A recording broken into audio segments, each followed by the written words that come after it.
दोस्तों खुश आमदीद कहेंगे अपने इस डेली के वीलॉग बाज़ार शेयर्स और ख़बरें। बाज़ार बिल्कुल नई बुलंदी पर और बहुत शुक्रिया ख़ास तौर पर आज सीमेंट सेक्टर का, जिसमें कि ज़बरदस्त भौचाल रहा, आग देखी गई। ऑलमोस्ट 70% स्टॉक्स आज इस सेक्टर से कैप हुए या 6 से 7% की रेंज में उन्होंने गेन पोस्ट किया। ये जो आज सेशन देखा गया और जहां पर हमने देखा कि नई बुलंदी और ऑटोज़ के साथ साथ आज सीमेंट, जो कि कल जो कि मतवक्के था, सीपीआई का डाटा 20.7% का रेट रहा इन्फ्लेशन का मार्च के लिए। बिल्कुल कोई मूव नहीं की, लेकिन आज फाइनली जब डिस्पैचेस यानी कि सेल्स का डाटा रहा, सीमेंट सेक्टर की सेल्स का 9 महीने का और मंथ ऑन मंथ बेसिस मार्च का, उस पर एक ट्रिगर देखा गया बाज़ार में। इस पूरे सेक्टर में 100 एक्स को लगभग 870 पॉइंट्स का जंप दे गया। तो यहाँ पर अब जो क्रिटिकल है, पिछला जो काफ़ी सारे सेशंस में हम देख रहे थे, पीआईए, पीटीसी, पाकरी और इस टाइप के जो स्टॉक्स थे, उन्होंने आज मनफी कंट्रीब्यूट किया, डिक्लाइन किया। हालांकि बड़ा आज वॉल्यूम था पाकिस्तान इंटरनेशनल एयरलाइंस पे, लेकिन इवेंचुअली बहुत बड़ी गिरावट भी देखी गई बड़े वॉल्यूम के साथ साथ। पाकरी भी गिरा और पीटीसी भी आज मनफी बंद हुआ है। लेकिन आज का तमाम शो सीमेंट और उसके साथ साथ फर्टिलाइज़र, जबकि ईएनपी सेक्टर के नाम रहा।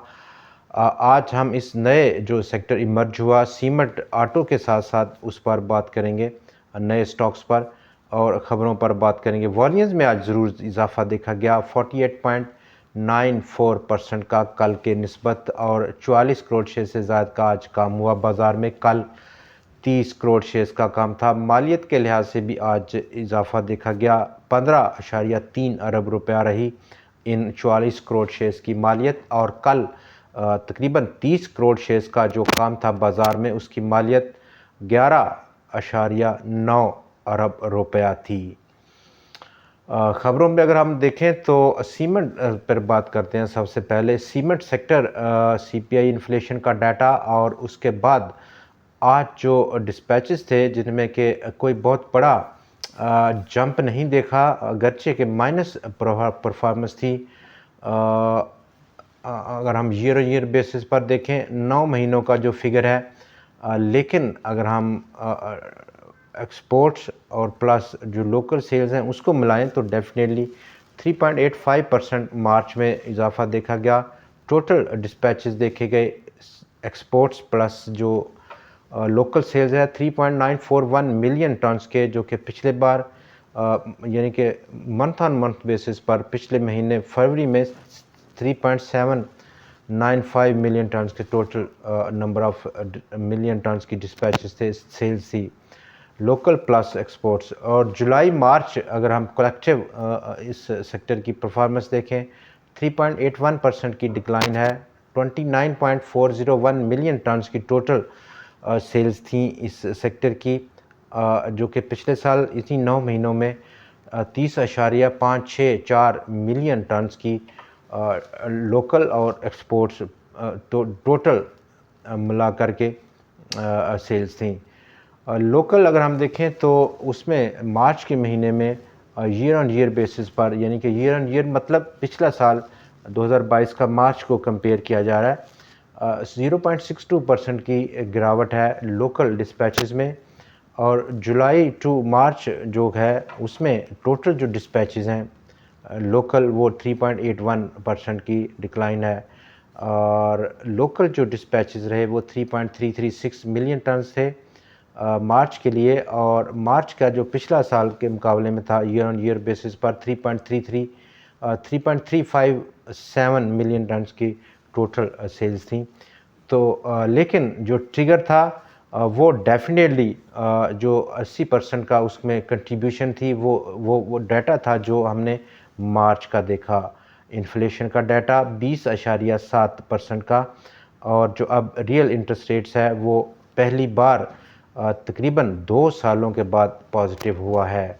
बड़ी उम्मीद है कि इंटरेस्ट रेट्स कम होंगे ईद के बाद, जब state bank of Pakistan review करेगा उसकी कमेटी इंटरेस्ट रेट्स को। वर्ल्ड बैंक ने पाकिस्तान के बारे में एक मज़ीद रिपोर्ट पब्लिश की और इसी दौरान में फाइनेंस मिनिस्टर पाकिस्तान के उनका ये मानना है, बहुत कॉन्फिडेंस हैं कि अगले 6 माह कम से कम 6 माह पाकिस्तान का रुपया और उस पर बिल्कुल कोई किसी किस्म का प्रेशर वो नहीं देख रहे। जबकि वर्ल्ड बैंक पाकिस्तान का जो इन्फ्लेशन का रेट ऑफ इन्फ्लेशन है उसको मज़ीद अब रिवाइज़ अप कर रहा है 26% फिस्कल ईयर 24 के लिए। चूँकि अभी आखिरी एक क्वार्टर बचा है तो वर्ल्ड बैंक को बहुत बड़ी यहाँ पर जो रिवाइज उसने अपवर्ड किया रेट ऑफ इन्फ्लेशन को पाकिस्तान। जबकि दूसरी तरफ वर्ल्ड बैंक का ये मानना है कि पाकिस्तान का जो सॉवरियन फंड उसने बनाया था 2023 अगस्त में 8 अरब डॉलर्स जिसकी टोटल कंपोजिशन थी, इतनी बड़ी अमाउंट थी, वो बनाया गया था गवर्नमेंट सॉवरियन पाकिस्तान सॉवरियन वेल्थ फंड, जिसमें कि बहुत सारे सेक्टर्स उसमें शामिल किए गए थे एक कलेक्टिव एफर्ट की वजह से, ताकि जो फिच किया जाए इन्वेस्टमेंट को मुल्क से बाहर से। लेकिन वर्ल्ड बैंक का ये अब रिपोर्ट है कि वो जो public sector public owned enterprises थे मुख्तलिफ सेक्टर्स में, चूँकि उनमें जो गवर्नेंस के मसाइल हैं, जहाँ पब्लिक फाइनेंशियल मैनेजमेंट चैलेंजेस हैं गवर्नेंस के, वो एक हिंड्रेंस हैं, रुकावट हैं, पाकिस्तान की जो ग्रोथ है उसको नहीं होने देंगे। वजह मज़ीद वर्ल्ड बैंक ये बताता है कि जो कॉर्पोरेट गवर्नेंस एक्ट है SOEs का, यानी कि सॉवरियन ऑन्ड इंटरप्राइजेज़, वो उसमें बहुत बड़ा अभी ऐसा नज़र नहीं आ रहा कि जो टारगेट था इस फंड का, सॉवरियन फंड का बनाने के वक़्त, वो अचीव कर पाएगा पाकिस्तान, जब तक कि ये तमाम जो एक्ट है उसको दूर नहीं किया जाता। फर्दर बाज़ार पर नज़र डालते हैं। अपसाइड चूँकि ऑल टाइम हाई है 67,756 पॉइंट्स की सतह, और काफ़ी अरसे के बाद रुका हुआ सेक्टर सीमेंट उसने सपोर्ट किया इंडेक्स हैवीवेट, जिसमें कि lucky, maple leaf, DG Khan cement outstandingly perform किया। और बाज़ार में जो इससे पहले सेंटिमेंट था एक किस्म का न्यूज़ ड्रिवन जो एक्टिविटी थी उसको तोड़ा है, नया हाई है। और अब हम बात करेंगे कि मुख्तलिफ जो स्टॉक्स हैं जिसमें कि टॉप ऑफ द लीडर आज जिसने लीड किया वो एंग्रो कॉरपोरेशन था। 139 पॉइंट्स कंट्रीब्यूट किए अकेले एंग्रो कॉरपोरेशन ने, 376 पॉइंट्स की 3 साल की बुलंद तरीन सतह पर पहुंचा, और एवर हाई जो उसका स्टॉक का है वो 3 रुपये का है, बहुत करीब पहुंच गया है अपने एवर हाई जो उसका रेट था। अगर इसको स्टॉक ब्रीच करता है तो डेफिनेटली हम एक अनचार्टेड टेरिटरी मूव करेंगे।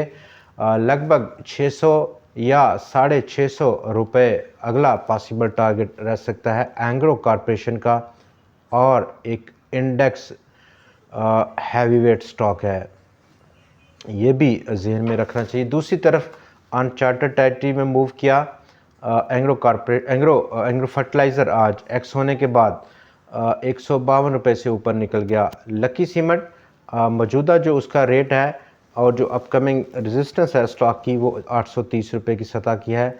दाऊद हरकुलिस भी आउटस्टैंडिंगली परफॉर्म कर रहा है, 161 पे थोड़ा सा रेजिस्ट किया, लेकिन इस रेजिस्टेंस की अबूर के बाद अगला जो पॉसिबल टारगेट है वो 180 रुपये की सतह पर देखने को मिल सकता है स्टॉक में।